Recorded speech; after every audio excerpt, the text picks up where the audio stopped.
من العاصفة الأخيرة في عكار يتلقون مساعدات من عدد من الجمعيات.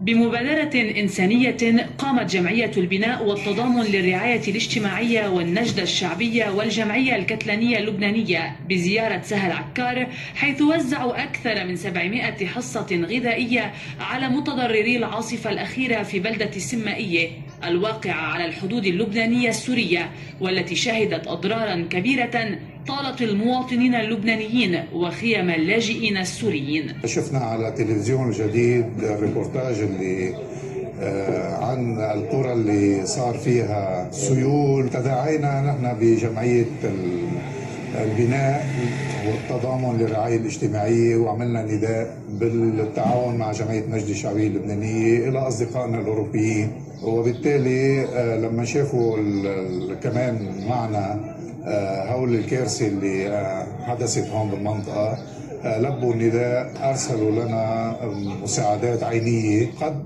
يصير استتباع لها بالقرى الثانية اللي أعلنت قرى منكوبة اللي هي حكر الظاهر والعريضة. أهالي منطقة السمائية شكروا الجمعيات على مبادرتهم وسط تغاضي الدولة وإهمالها لسهل عكار.